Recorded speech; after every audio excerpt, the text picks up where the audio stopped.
नागराज का बदला।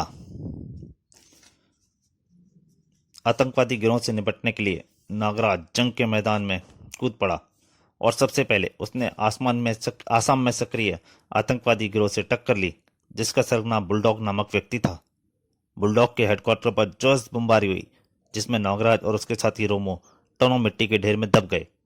बुलडॉग अपने साथियों के साथ कंपाली के दर्रे में जा छिपा था। अब आगे पढ़िए, नागराज का बदला।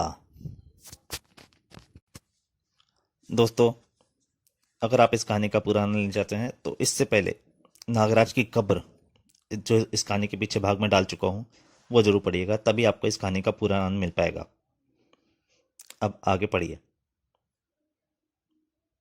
हेलीकॉप्टर, नीचे ले चलो। मैं उस जगह से भली प्रकार देख लेना चाहता हूँ जहाँ कभी हमारा हेडक्वार्टर था। एक आदमी को खत्म कर लेंगे, बॉस ने बहुत बड़ी हानि उठाई है। हेडक्वार्टर के कुछ भाग अभी ठीक हालत में है सुपर बॉस। क्या तुम्हें नागराज की लाश कहीं दिखाई दी? मलबे के अंदर दबी लाश बाहर कैसे आ सकती है? लेकिन मुझे उसका ठोस सबूत चाहिए कि नागराज मर चुका है। हम कोशिश करेंगे बॉस। हेलीकॉप्टर लैंड करने के लिए वह जगह उपयुक्त है। Okay sir. बड़ी भयानक खामोशी है यहाँ। मालूम पड़ता है परिंदे भी इस जगह आने से खौफ महसूस कर रहे हैं। हमने उसे इसी जगह गिरते देखा था और फिर हमने रेडियो बमों से उसकी कब्र इसी गड्ढे में बना दी थी। ऐसी सूरत में उसकी लाश मलबे के नीचे होनी चाहिए। मलबा हटाने में बहुत वक्त लगेगा, तभी उसकी लाश मिल सकती है। इसकी जरूरत भी क्या है? जब वह मर ही चुका है तो उसे यहीं दबा पे रहने दिया जाए। सुपर बॉस की सनक, उसे ठोस सबूत चाहिए। Hello, Kampli control, Jagadhar speaking. Circle incharge से मेरा संपर्क स्थापित करो। Over. Over. Hold on please. Over. Kampli circuit incharge speaking. Over. 50 मजदूर और केन ऑपरेटर, इन्हें तुरंत सर्किल 1 में भेजो। Over and all. इस टोली को यहाँ पहुंचने में 3 घंटे लगेंगे। इतने में हम दूसरे स्थानों की स्थिति का मुआयना कर लें। 3 घंटे बाद ट्रक आ गया। ठीक है, अब मलबा हटाने का काम शुरू करवाए देते हैं। केन ऑपरेटर देखो, केन ठीक स्थिति में काम कर रही है या नहीं।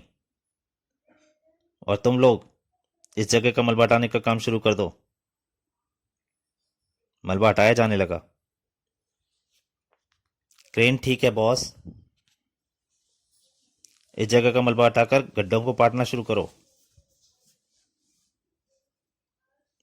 और गहराई तक खोदो। कोई भी चीज नजर आए तो तुरंत कवर करना। एक आदमी की लाश। लाश? रोमो की लाश निकलती है। एक लाश मिली है, जरूर नागराज की लाश होगी।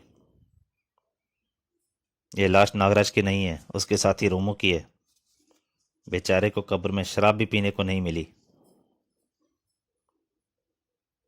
तभी दूसरी लाश, नागराज की लाश। हा हा हा हा हा। इस लाश को एक ताबूत में रख दो और ताबूत को हेलीकॉप्टर में लाद दो। सुपर बॉस, नागराज की लाश मिल गई। मैं उसे लेकर आ रहा हूँ। बाकी लोगों के लिए क्या हुक्म है? सब लोगों को वापसी का हुक्म दे दो।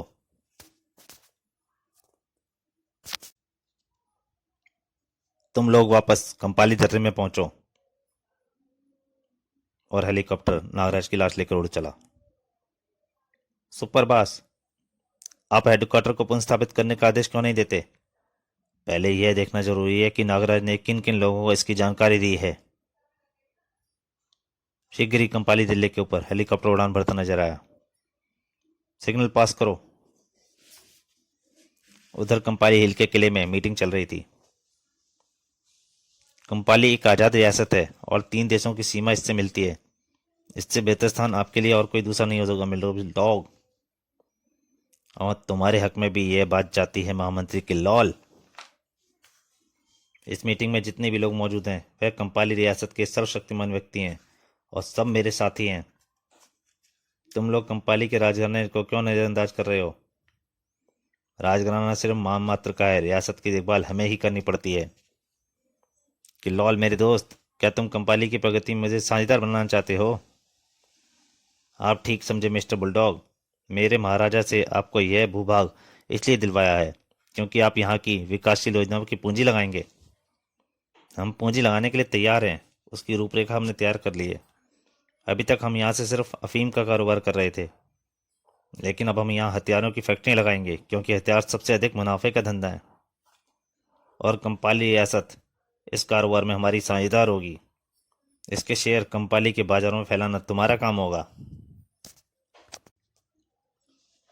और तुम्हारा बोनस अलग होगा मालती के लॉल।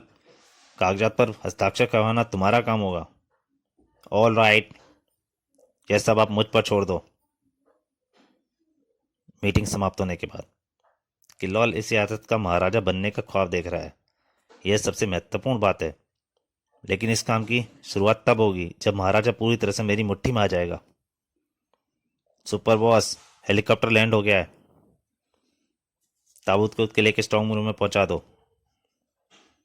कुछ देर बाद स्ट्रांग रूम में पहुंचा दिया गया है सुपर बॉस। ताबूत को, डॉक्टर सिमटो, तुम्हें नागराज के शव का पोस्टमार्टम करना है और इसकी पूरी रिपोर्ट तैयार करनी है। अब डेड बॉडी के परीक्षण में कोई कोताही नहीं होनी चाहिए।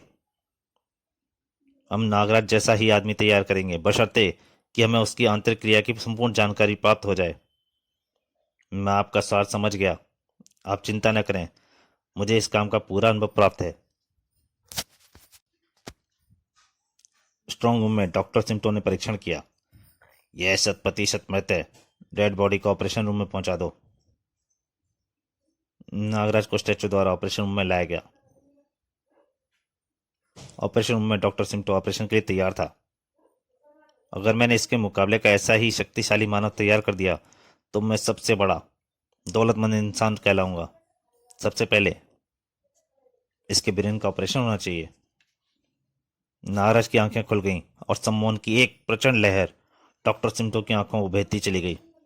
उफ, मेरी आंखों के आगे अंधेरा छाता जा रहा है, सिर चकरा रहा है। तो दोस्तों, नागराज का बदला कॉमिक का पहला भाग यहीं तक। इसके अगले भाग में जल्दी हाजिर होऊंगा। तब तक के लिए नमस्कार।